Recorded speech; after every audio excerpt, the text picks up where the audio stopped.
Hoy día en la mañana me levanté dándole gracias a Dios por lo bueno que fue ayer. Así que, bueno, ahora sí vamos a entrar en el tema, y no podemos hacerlo de otra manera que no sea orando. Señor Padre Santo, gracias te damos por este precioso tiempo en el cual tú nos vas a guiar, tú nos vas a hablar, tú vas a dirigir, Señor, a nuestros corazones la palabra que necesitamos, aquella que solamente tú puedes dar en el momento preciso como el que estamos ahora. Gracias, Señor, por mis hermanos que han podido asistir, por los que no. Bendícelos, y a través de las redes sociales usa, Señor, este medio, ese instrumento para poderles llevar también el mensaje que tienes preparado para nosotros el día de hoy. En el nombre de Cristo Jesús te pedimos que tú hables, Señor, tomes control y tu Espíritu Santo gobierne este tiempo. Amén. Amén. Y amén. Bueno, hermanos,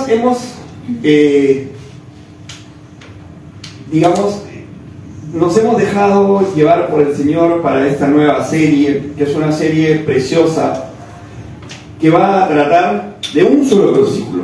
Esta serie de este mes va a tratar sobre Juan 3:16. Así los invito a buscar este conocido texto de Juan 3:16.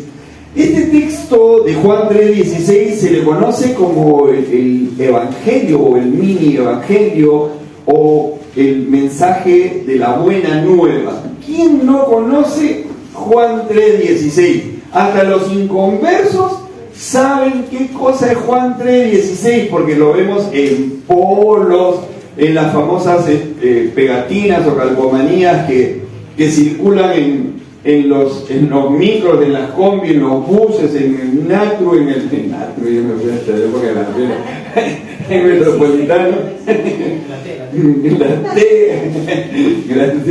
¿Quién sabemos pues que están pues en polos, en un sinnúmero de lugares en donde está este precioso, famoso, conocido, pero también importante texto bíblico? Y lo vamos a leer todos juntos a continuación.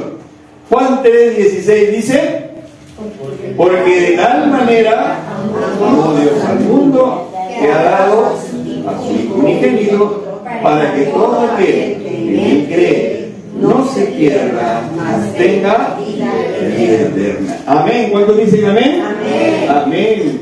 Entonces, tenemos en Juan 3:16 una enseñanza preciosa. A ver, vamos a desmembrar, si cabe el término, de este versículo, este solo versículo. Y vamos a concentrarnos en esta vez en las 8 primeras palabras.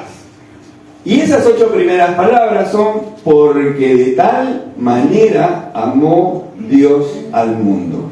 Porque de tal manera amó Dios al mundo. Ese párrafo, esa parte de este versículo es lo que ahora vamos a desarrollar recibiendo el mensaje de parte del Señor. Entonces, primero, repetimos que este es un versículo muy conocido y que concentra una enseñanza que viene a ser la esencia de todo. Porque si nosotros contemplamos nuestra Biblia, en nuestra Biblia podemos... Por favor, creo que por ahí está mi Biblia. Alexito, ¿puedes alcanzarme la Biblia? Gracias. Concentramos el mensaje tanto del Antiguo como del Nuevo Testamento. Muchas gracias. Y encontramos que todo está concentrado porque el mensaje principal de la Biblia, ¿cuál es? Gracias. ¿Cuál es el mensaje principal de la Biblia? ¿O de quién habla la Biblia de manera trascendente? De nuestro Señor Jesucristo. Desde la primera página, desde la primera hoja y el verbo, ¿no es cierto? Desde ahí hasta la última, lo que es más importante es entender que se está hablando de nuestro Señor Jesucristo y esa demostración palpable que Él va a realizar en el Antiguo Testamento se proyecta de esa manera, en el Nuevo Testamento que realizó esa entrega de amor. Entonces, en estas 8 palabras introductorias se identifica la motivación que impulsa el plan de Dios. La siguiente.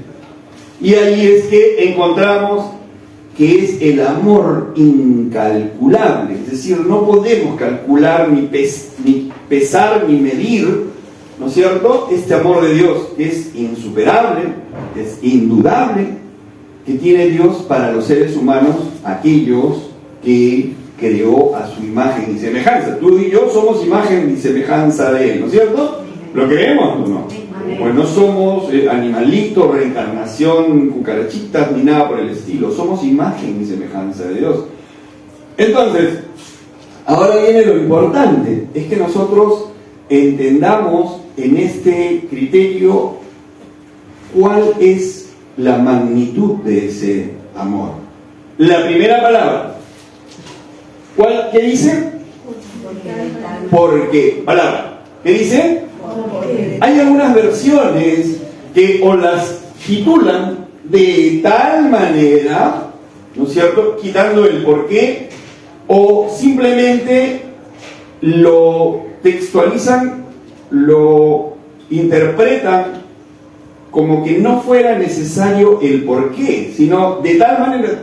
Tú preguntas a muchos cristianos y muchos cristianos te dicen en el texto, de tal manera amó Dios al mundo, omiten el porqué. Y esto es importante no hacerlo. Hay una enseñanza gramatical en esto. ¿Por qué no explica lo dicho anteriormente, sino que da la razón? Lo hace dándote la razón. ¿Por qué? ¿No es cierto? De tal manera. Y esto es importante entenderlo porque justifica, centra, exalta lo que representa que haya entregado a su Hijo. No comienza como una explicación, sino comienza como una afirmación. Y eso es lo más importante, porque es una afirmación de lo que a continuación va a detallar. Las siguientes palabras, de tal manera, es un énfasis a la intensidad con la que el Señor Dios, Padre, está ejecutando esto. El amor de Dios es tan grande, pero es tan grande que es una definición de Él. La primera de Juan 4.8, en la primera de Juan 4.8, si vamos a la Biblia, dice que Dios es amor. El que no ama no ha conocido a Dios, dice el verso completo. Y que Dios es amor. Es decir, para que tú puedas amar, tienes que conocer a Dios. Entonces, a partir de ahí es que si tú conoces a Dios, entonces Dios está en tu corazón. Si Dios está en tu corazón, entonces sí tienes amor. Si has cargado, como dicen los argentinos, si has echado nafta, ¿no es cierto?, a tu carro, si le has echado combustible.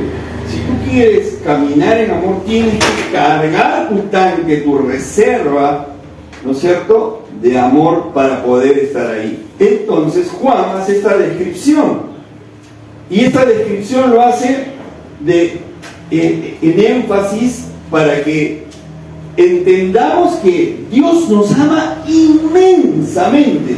No es que nos ame, sino que nos ama inmensamente. Nosotros como seres humanos tenemos amor en nuestro corazón conociendo al Señor. Yo amo a mi esposa, ¿no es cierto? Tú puedes amar a tu esposo o a tu esposa, puedes amar a tu hijo o puedes amar a tus padres, ¿no es cierto? Y hay un amor ahí, pero ese amor es imperfecto. Ese amor no es puro, y no es que sea malo, sino que es un amor humano, con defectos, con fallas, con exigencias, con celos, con inseguridades.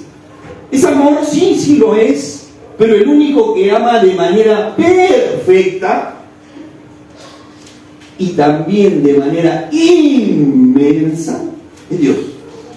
Ahí no hay falla, no hay equivocación, no hay error, nada. Por eso, su mayor don o regalo fue su Hijo Jesucristo, que lo entregó a la humanidad. Entonces, su Hijo Jesucristo refleja ese amor.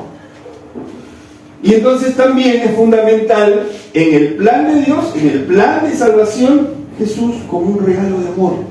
Porque es parte de la salvación y es parte de la felicidad que debemos entender. Entonces, cuando decimos que Dios es amor, tenemos que darnos cuenta que Juan no dijo Dios ama, o tampoco dijo Dios tiene amor para nosotros, sino lo describió a Dios como amor. O sea, amor es equivalente a Dios. Eso es lo que es Dios. Está compuesto, Dios en esencia está compuesto por amor. No hay otra cosa. Su misma esencia, sus pensamientos, sus palabras, sus acciones, todas ellas están motivadas por un amor puro, sin contaminación, porque es el amor de Dios. Ese es el Dios en el que creemos. ¿Amén? Yo no me creo. Ese es el Dios en el que creemos. Aquel que tiene un amor puro y sin contaminación. Y ese es un Dios al cual servimos, o debemos servir todos.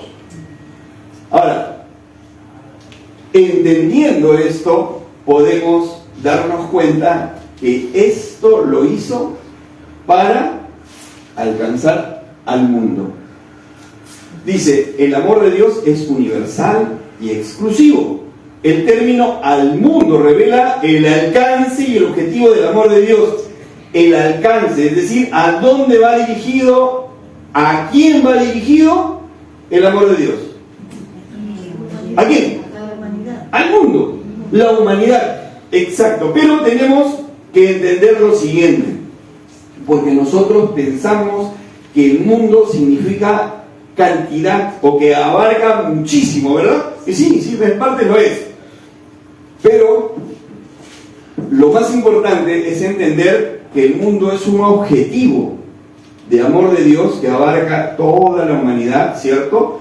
Porque no tiene para Dios distinción de raza, cultura, género, cualquier cosa que pueda dividirnos o que nos divide en la actualidad. No hay nada que impida para Él o que sea una distinción, incluso el pecado. Porque quienes hemos pecado de una o de otra manera, todos estamos involucrados a ser amados por Dios o somos invitados a. Y esto es importante, porque a veces pensamos que somos no tan pecadores, o a veces pensamos en que ya no somos pecadores, porque los que asistimos a la iglesia a veces nos llevamos un poquito a subir la nariz y hablamos de lo que pasa por afuera, los pecadores, ¿no? Los pecadores, y nosotros entramos en la fase de religiosidad, pues, ¿no? Entonces nos creemos medios que fariseos. Me acuerdo siempre, un saludo para mi hermano Gustavo González, lo máximo, Gustavito. Permítame contar. Gustavito entraba a la iglesia, Chorrillos, entraba a la iglesia por la mitad de la iglesia y miraba a los hermanos a un costado y olía a él, ¿no? Por acá me huele a religiosidad. Caminaba, se volteaba al otro lado. Por acá me huele a fariseísmo. Y se iba hasta adelante. Pero en broma o en serio, tenemos que tener cuidado de no llegar a esos límites, de ponernos o religiosos o fariseos, ¿no es cierto? Muy cumplidores de la ley y muchas cosas, pero en nuestro corazón no estamos amando como Dios quiere que amemos. O de repente somos muy religiosos porque miramos el detallito, que si la arete, que si la falda, que el vestido, que el pantalón, el corte de pelo, etcétera, etcétera, y nos dedicamos a esas cosas y perdemos lo más importante, que es la visión que Dios quiere que tengamos, que es amar como Él amó. Y ahora lo vamos a seguir desarrollando. Dios no hace acepción entonces de personas, sino que ofrece su salvación a todos los que la quieran recibir. Está para todos, depende de quién quiera recibirlo. Conversábamos con Rosita cuando estábamos invitados por una persona X, y ella decía, pero yo quiero que mi esposo se salve. Y dije, pero no es que tú quieras, pero yo le he traído al pastor, al apóstol, al arcángel, al todo. Y no, es que el problema es que no podemos hacerlo de esa manera. Es una decisión personal. Es una situación que es de cada uno. ¿Por qué? Porque la salvación es individual, es que tú aceptes o no, ¿cierto? Entonces, el Señor ofrece su amor a todos. Y aquí tenemos que darnos cuenta que cuando habla del mundo, no es que hable de la salvación al mundo por una cuestión de cantidad, sino que tenemos que darnos cuenta que cuando Juan, por ejemplo, utiliza la palabra mundo en el Evangelio, generalmente esa palabra mundo, cuando decimos se fue al mundo, ¿no es cierto? Se ha ido al mundial, se ha ido al mundo, ¿qué significa? La oposición hacia una vida cristiana. Entonces, Juan, cuando habla del mundo, se refiere a la maldad que existe en el mundo. Por eso también habla de que nosotros vivimos del mundo, pero no somos del mundo, porque nos tenemos que separar, hemos sido apartados de ahí. Entonces Juan, cuando se refiere a mundo, se refiere a la maldad imperante en este mundo, aquello que se opone radicalmente a Dios, aquel que es contrapuesto a Dios o en sus caminos. Pues no hay nada más extraordinario que lo que la palabra del Señor dice. Así que si nosotros nos vamos a Romanos 1, en Romanos 1, los versos 29 al 31, recuerden, Mateo, los evangelios, Mateo, Marco, Lucas, Juan, ¿qué sigue? Hechos, después de Hechos, ¿qué sigue? Después de Hechos, ¿qué sigue? Ahí nomás está entonces, ¿ves? Romanos 1, ahí, primer capítulo, Romanos 1, versos 29 y 31. Yo lo he buscado en una versión media que más coloquial, ¿no? Porque nos da duro la versión de Reina Valera, pero vamos a leerla todos y después ya yo la doy en esta versión. Ahí está arriba Romanos 1, 29 al 31. Lo vamos a leer primero en la versión que Doris tiene. ¿Cuál es esa? La Reina Valera, ¿no es cierto? Ni en el celular prende esta vez. A ver, ¿lo encontramos? Amén. ¿Qué dice? Toda injusticia, fornicación, perversidad, avaricia, maldad, llenos de envidia, homicidios, contiendas, engaños, rivalidades, murmuradores, detractores, aborrecedores de Dios, envidiosos, soberbios, altivos, inventores de males, desobedientes a sus padres, necios, desleales, sin afecto humanidad, implacables, sin misericordia. Amén, nos ha escrito completito. Si no, como decía antes, ¿no? Si no nos agarró por angas, nos agarró por mangas, ¿no es cierto? Y eso sí, pues es verdad. Y esa es la condición humana que hay en el mundo. Nosotros hemos sido rescatados del mundo, nos quedan nuestras cositas, así que nos salpica, que nos vamos un poquito limpiando, despercudiendo, pero en realidad es eso, el mundo es eso. Yo lo voy a leer en esta, repito, versión más coloquial. Se llenaron de toda clase de perversiones, pecados, avaricia, odio, envidia, homicidios, peleas, engaños, conductas maliciosas y chismes. ¿De qué? Y chismes. Son traidores, insolentes, arrogantes, fanfarrones y gente que odia a Dios. Inventan nuevas formas de pecar y desobedecen a sus padres. No quieren entrar en razón, no cumplen lo que prometen. Políticos, ¿no? Son crueles y no tienen compasión, no se compadecen ni de los animalitos ni de los niños. Acabamos de ver esto y en una forma terrible. Ya da miedo ver noticias o cosas, ¿cierto? Han metido a niños en un horno allí en la guerra. Han metido a niños en el horno para matarlos. O sea, esto, compasión, qué máxima crueldad. Es el enemigo. Lo decía yo, que había un médico forense, ¿no? Lo decía yo con anterioridad, que él decía, esto es demoníaco, esto es satánico, esto es un espíritu de maldad extrema, ¿no es cierto?, de crueldad extrema. Pero no solamente lo hacen ahí, en este tiempo de guerra. Vemos temas de secuestros, vemos temas que están subterráneamente metidas con la trata de los niños y los robos de criaturas y la prostitución de niños, tanto varones como mujercitas. Hay ya se ha hecho una denuncia pública de un actor conocido, un moreno actor conocido en Hollywood, que ha realizado, la denuncia la ha hecho su hijo, y con los videos y con el amigo que participaban, porque han hecho una serie de actos obscenos y orgías que hacían entre hombres y temas homosexuales, invitaban a niños a perversión al máximo.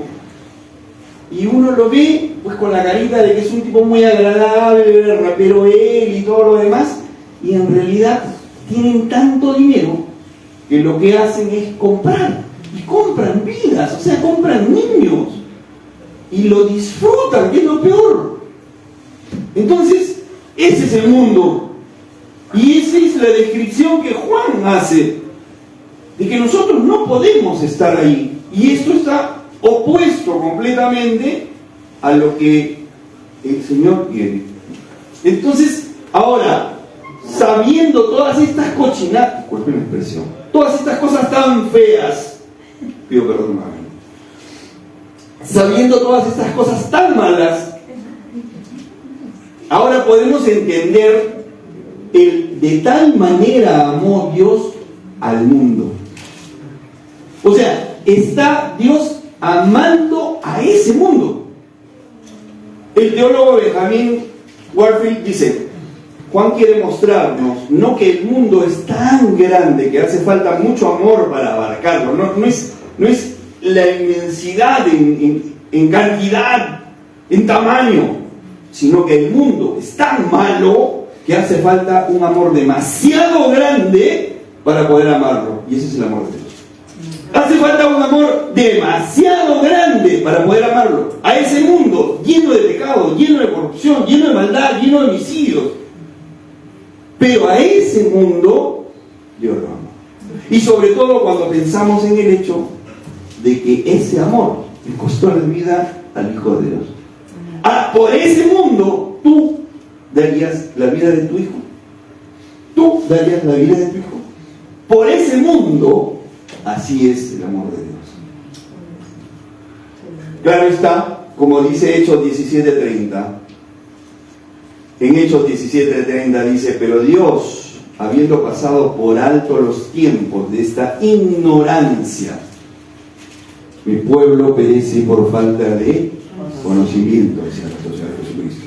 Pero Dios, habiendo pasado por alto los tiempos de esta ignorancia, ahora manda a todos los hombres en todo lugar. ¿Para qué? Para que se arrepientan. Porque el tema es que yo puedo acceder a borrar todas estas cargas a partir de mi arrepentimiento y luego de aceptar que Jesucristo pagó por mis pecados. Si no hay arrepentimiento, no va a haber nada, porque el arrepentimiento se demuestra con el cambio de actitud.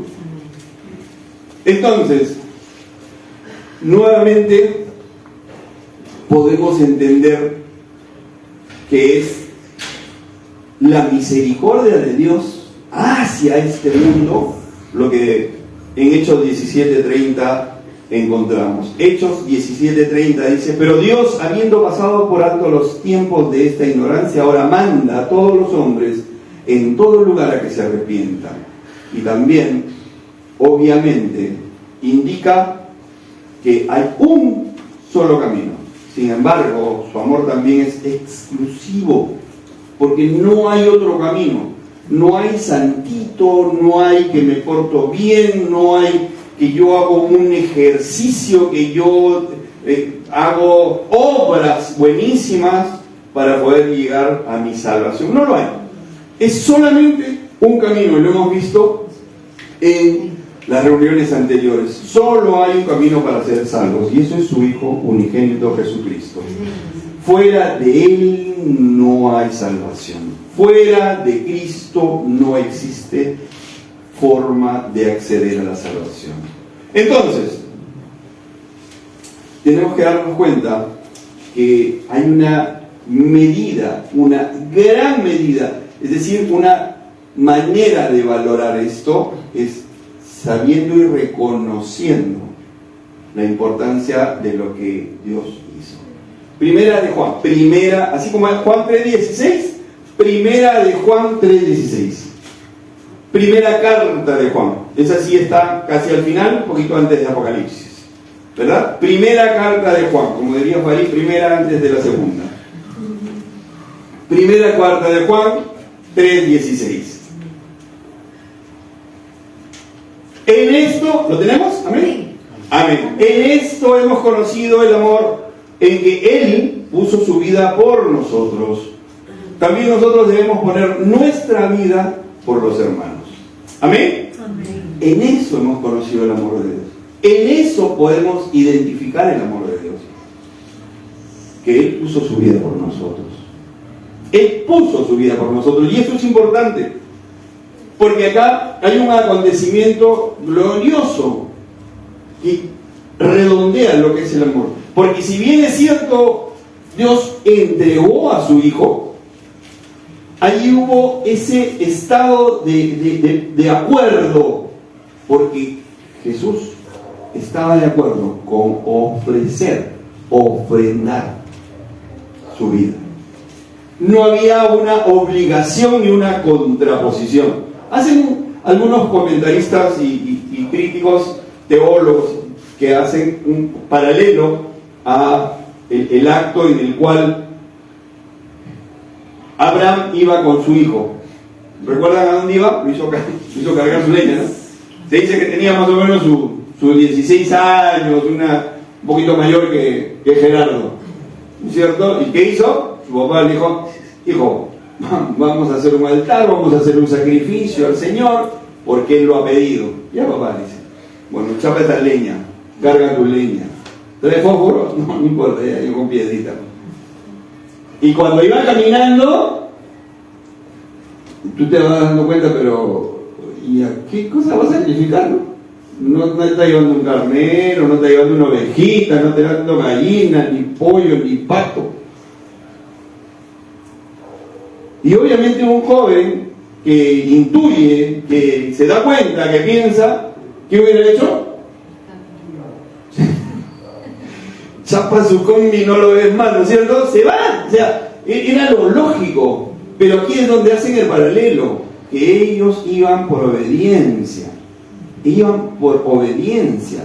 No había ninguna obligación ni temor, ni lo llevaban amarrado, ni lo llevaban entre cuatro. O sea, era una ofrenda. Claro, Abraham, el padre de la fe, él sabía, Dios le había dicho que no le iba a pasar nada, porque su hijo, de él iba a haber descendencia, en el cual iba a ser como las arenas del mar o las estrellas del cielo. Entonces él tenía fe, sabía que nada malo le podía pasar. Si el Señor se lo pedía, se lo entregaba, porque ya verá el Señor cómo hace, pero me lo va a devolver. Una fe increíble, ¿no es cierto? El padre de la fe. Y en ese momento en el cual ponen todo, hacen su altar, tenían su leña lista, ¿qué pasó? Apareció ¿qué? El ángel, y le entregó su carnerito, ¿no? Rosita, así su costillita de carnero, como era, suavecita, mantequillita. Esta le dijo: acá está, acá está.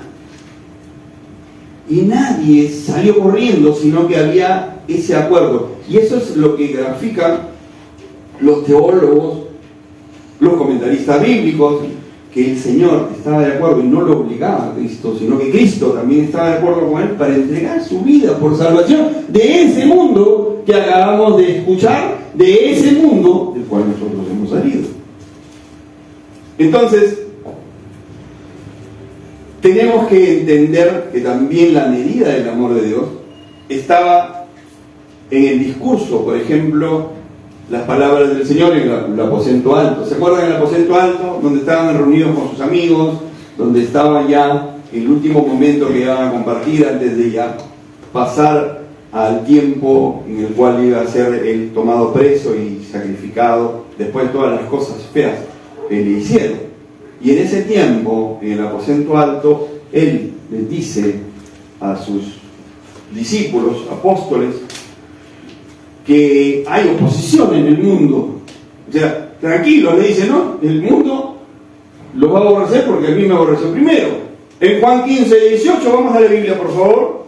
Juan 15, 18 dice: si el mundo os aborrece, sabed que a mí me ha aborrecido antes que a vosotros. Si el mundo os aborrece, ¿qué es aborrecer? ¿Qué es? Es aborrecer, odiar, despreciar, ¿verdad? Entonces, en Juan 15, 18 encontramos que le dice, ¿no? El mundo, si el mundo los aborrece, sabéis que a mí me ha aborrecido antes que ustedes. Si fuera del mundo, el mundo amaría lo suyo. Es decir, si a ti te está yendo bien, te está yendo chévere, si tú quieres, no te pasa nada, bueno, preocúpate. Porque el diablo está contento contigo, por eso no te molesta. Porque si no, dice que el primero que te va a estar fastidiando. Porque así es. Dice, si fuera del mundo, el mundo amaría lo suyo. Pero porque no soy del mundo, antes yo os elegí del mundo, por eso el mundo los aborrece. Entonces, tú estate tranquilo, tranquila, porque si alguna cosa está realizando conflicto, es porque el enemigo está tratando, como decía mi mamita preciosa que ahora está presente, ese es un manotazo de abogado que quiere distorsionar, pero no va a poder, porque nosotros en Cristo somos más que vencedores. Amén. Amén. Entonces, la medida de ese amor que llega a cubrir el mundo es la que encontramos en 1 de Juan 3.1. Carta de Juan, 1 de Juan, la que hace un ratito estábamos, que está antes de Apocalipsis. 1 de Juan 3.1, ¿qué dice? Mirad cuál amor nos ha dado el Padre para que seamos llamados hijos de Dios. Por esto el mundo no nos conoce, porque no le conoció a Él. Amén. ¿Lo repetimos? Todos, ¿ah? A ver, todos, y encontramos 1 de Juan 3.1. La 1 de Juan, capítulo 3, el versículo 1. Todos dijeron amén. Amén. Ahora, dice, mirad cuál amor nos ha dado el Padre para que seamos llamados hijos de Dios. Por esto, el mundo no nos conoce. ¿Por qué? No le conoció a Él. Porque no lo conoció a Él.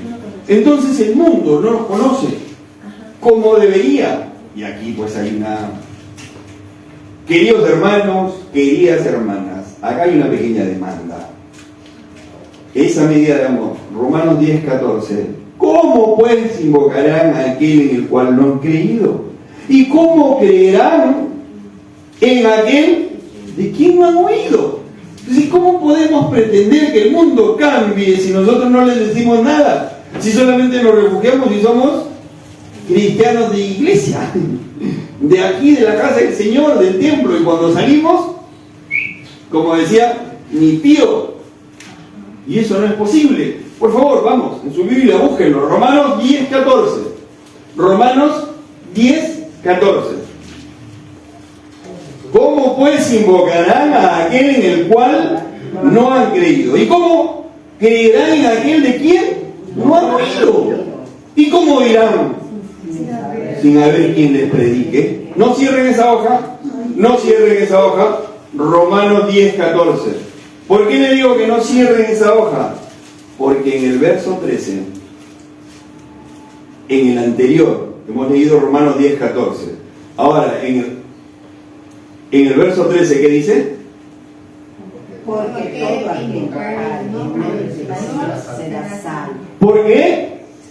Porque todo aquel que invocar el nombre del Señor será salvo. Ahora, si leemos los dos versículos, podemos entender que porque todo aquel que invoque el nombre del Señor será salvo. Pero ¿cómo se van a salvar? Si no lo hemos predicado.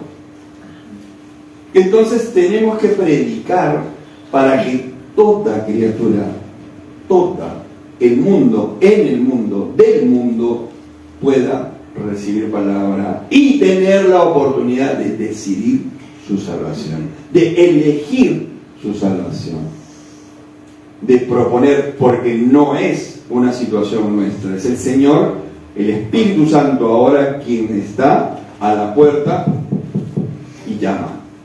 ¿Amén? Amén. Y esa es nuestra responsabilidad en este tiempo. Primero, reconocer que porque de tal manera amó Dios al mundo, porque tuvo un amor tan abundante, sobrenatural, milagroso, puro, inmenso, que ha tenido la capacidad de, a pesar de lo que pasa en el mundo, y se refiere a las personas que están en el mundo, para poder cubrirlo y rescatarlo. He ahí quien esté dispuesto a aceptarlo y recibirlo. Nuestro compromiso, nuestra misión es como creyentes. Levanten la mano los que son creyentes en Cristo. Amén. Bien, hermano. Nuestra responsabilidad es acercar la palabra del Señor. Amén. Esa es nuestra responsabilidad, nuestro compromiso. Oremos, hermano.